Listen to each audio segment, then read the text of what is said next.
Hello everybody, and welcome to another one of our leadership training videos. In these leadership training videos, I share over a few minutes some of the ideas and thoughts that I have had through my own personal experience in this journey of how to grow as a leader and be successful across the different businesses and markets where I've worked. My name is Chris Igwe. I have over 35 years experience leading training and developing teams across primarily 5 major European markets, but also across Europe, Middle East and Africa. And what I do is I just pick on 1 or 2 thoughts or ideas and I just share those with you, which I hope you'll take away, include in your thought process, your growing process, how to become a better leader, what skills, abilities, traits, knowledge, insights that you may need in your own leadership journey. So whether you're at the beginning, through it, or maybe at the end of your career, it's all information that hopefully can help you and the rest of your teams that you might be leading as well. Please feel free to like, share, comment, and of course subscribe to the channel so you know when other videos are becoming available.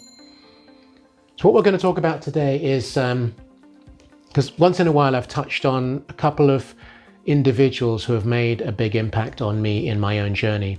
And one of these is a gentleman by the name of Mark Mccormack. And the book that he wrote that I read, which was written in or published in 1984, so pretty much 40 years ago now. And it's entitled, What They Don't Teach You at Harvard Business School. What They Don't Teach You at Harvard Business School. And I'm going to go through a couple of things, but for example, before I put this down, one of the things that he says in here is there are 3 hard to say phrases. 3 hard to say phrases. And one of them is, and this is very important for us as leaders, one of them is, I don't know. The other is, I need help. And the other one is, I was wrong.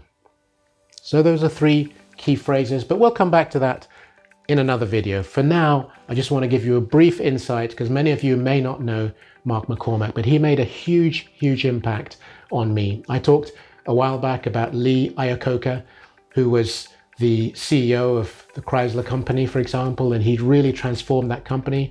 When I read his autobiography, it impacted me. But Mark Mccormack and his various other books that I've read, including, for example, about lawyers, about negotiation, and so on, have been really, really fascinating insights. He's considered a legend because not only is he an American, or was he an American lawyer because he passed away in 2003, but he actually invented, you may not know this, the sports management industry. The sports management industry, which we know today as being a huge, huge industry, and we can touch on that in a minute. But Mark Mccormack was the driver of this. His main focus through that particular book I've highlighted, but also through the other books and the creation of this company, was around selling, marketing and management, which are obviously key and fundamental aspects of business, but also leadership. And he did it through focusing on people, sales and negotiation, and indeed he wrote a book on negotiation specifically, and running a business, all of which he has been very much involved in. So I just want to give you a bit of an insight into Mark Mccormack, the man, because he created the International Management Group. And the International Management Group, of which he was founder and CEO, had these kind of names and many, many more. But because this is more my era, many of these names I hope at least you've heard of if you're not familiar with. So from Bjorn Borg to Pele, to Martina Navratilova, to Jimmy Connors, great tennis player, Sebastian Coe, great middle distance runner, British, Tiger Woods, of course, everybody knows, Jack Nicklaus, and so on and so on and so on. So what he did was a very simple but visionary aspect. And here it is. His vision was simply looking at the fact that sportsmen and women were growing in their positioning, their fame, their insights, what they were winning. And he said, okay, there's a growing value of sportsmen and women, and there's a growing market in television and of course broader today in media. So he was looking at how can you leverage the value of sportsmen and women through the channel and medium of television and grow that into something that benefits them as well as it does obviously television and media. And we know how this has exploded into sponsorships, into marketing strategies, into positioning of individuals, whether you look at, the transfer industry in football or soccer, for example, or in other sports as well, how this has grown to be, this is a global aspect, a global thing. So that's why I say he was a legend and also visionary, because he took it from nowhere to something huge today. I've not followed the International Management Group since I had that experience of learning through Mark Mccormack and his books, which have been highly invaluable. And I recommend that you get them if you possibly can. But because leadership is about people, it's a people industry. And you've heard me say this before, and I'll say it again. If you don't like or care about people, then you shouldn't be in leadership. It's as simple as that. Because leading others is about leading through a process where you care, you nurture, you develop, and you grow. So how do you do that? And he came up, and it's in his book, a 7-step plan around people, which I have used. That's why I say for me it was a foundational moment to encounter this book and to learn through it. What they don't teach you at Harvard Business School, which essentially is, it's what you learn on the job that you are doing. I'll go through them because they're really important. The first is listen aggressively. Equally, I've talked previously about listening, that listening intentionally and understanding what is going on. But listening is not just hearing the words. I often say it's about hearing what isn't said as much as what is said.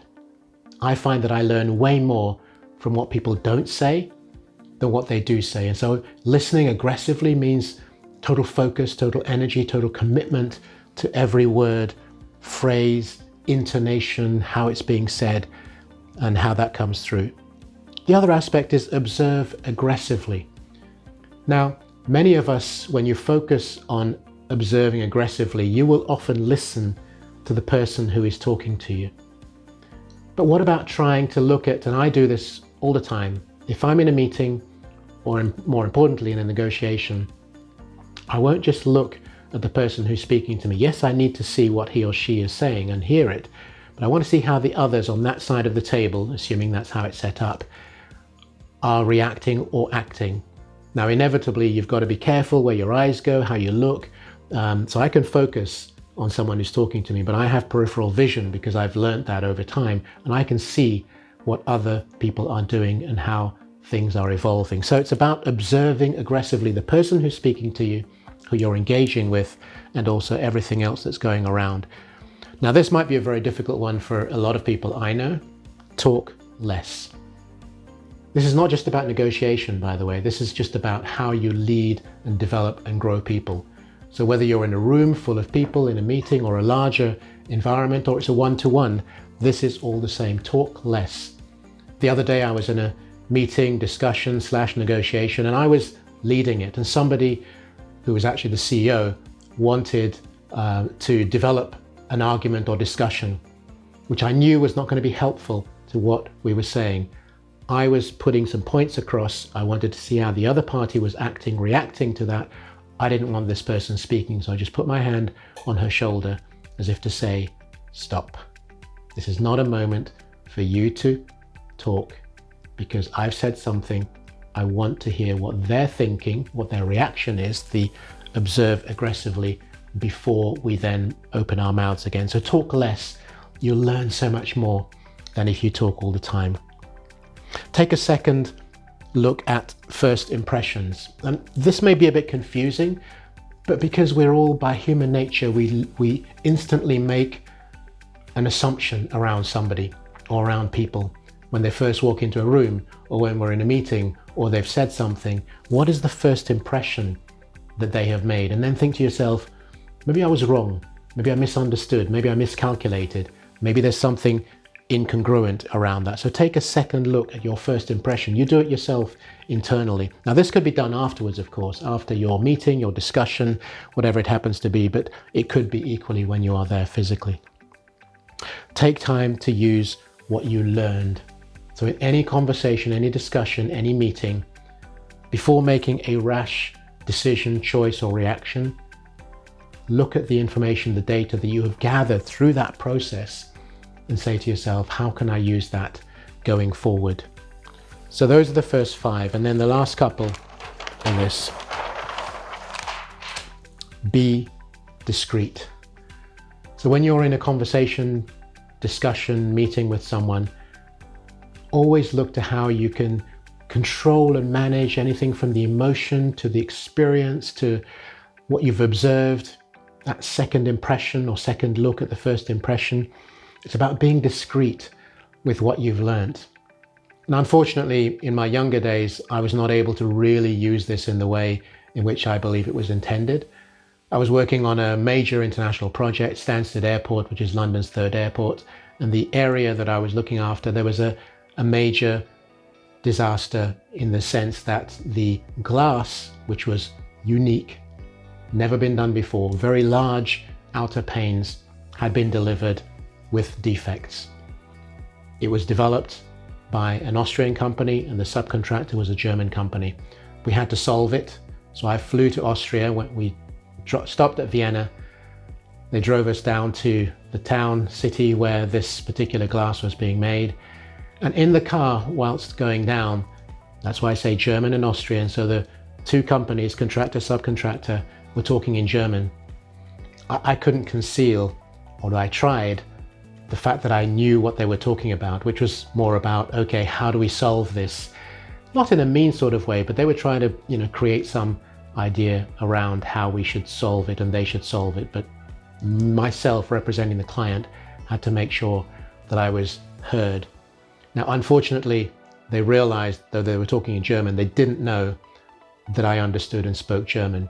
So when they did, they stopped talking and I couldn't get to the end of whatever it was they were trying to create, as it were. So be careful, be discreet. After that, we chuckled, we laughed at it. They thought it was very funny that they didn't know I spoke German and I did, and I was able to, so we were constructive after that. In fact, it developed into a constructive 3 days whilst we were there at the factory, and the issue was addressed and indeed resolved. But be discreet with whatever you learn and acquire. Internalize it as best you can. Have that sort of blank expression so you don't give away what you see or you hear. Be detached is another very important one. And I learned this in particular, although I had over the years, but from Don Fisher, who was the founder of Gap. And I did real estate. I was head of real estate for Gap in Europe. And Don and I were very involved in many of the deals, but especially the really big deals. And as head of real estate in these organizations, you take it to the board, they approve it or they don't, as the case may be. And there were occasions when Don could see that I was very put out by the fact that certain deals I'd really worked on, developed, put together, and I thought they were absolutely amazing and would be fantastic for Gap, and the board didn't approve it. Don took me aside one day and he said, look, there are opportunities we're going to take and others we're not going to take. You have to learn to just let it go. It's not about you, it's about the business and how we want to see it develop. And I really learned, although I struggled, I'll be honest, initially, because every deal is a great deal if you've really positioned it and you understand the strategy. But be detached from the outcome. So be less emotional about what the solution is going to be and just make sure that you communicate that well. So those are the 7 things. Now, once again, this is not just about negotiation. He wasn't referring to it, Mark Mccormack, in a negotiation position and stance, but clearly it is that. However, it's about the people in your team. So if you can take each of those, when there's an issue, when there's a dispute, when there's a challenge, when there's a disagreement, when you're putting a new strategy in place and not everybody's bought in to what that looks like, as you tell the group and you tell the team, talk less, listen more. How are they reacting to it? How are they embracing it? Yes, if you're talking to a new potential client, what does that look like? So each of these can be used in situations that are not just about any negotiation situation, but how you manage, run, and develop your team, because all these are building blocks. So for him, he put that forward as a 7-step plan, which I've used and continue to use because I think it is invaluable, and I hope you will as well. Because a couple of thoughts to leave you with. You learn more by listening than talking. And I've always implemented that, not just in business, but also in my mentoring and coaching. It's about listening. It's about, again, what isn't said? What's the body language that you're seeing? what is that telling you and how can you use that? So learn that skill significantly. And I love this. It's all about, and this is Mark McCormack's quote, it's based on my experience, so I know it works. So everything that he's put forward, and I've said this time and time again, when I've started these leadership training videos, the great thing about it is that nobody can take it away from me, because it's my journey and this is my success story, as it were, which I'm sharing with you because I want you to develop your own success story through the learnings of what I've been able to share with you. So I do hope that these thoughts and ideas have somehow inspired you to think about the way in which you connect with people.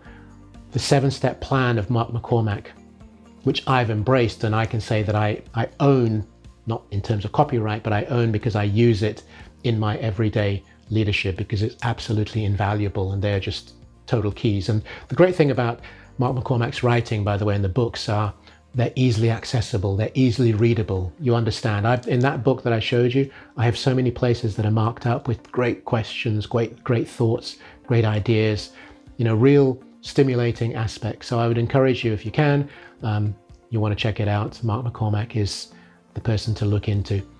That said, I would encourage you to like, comment, or share this video. Subscribe to the channel so you know when other videos are becoming available.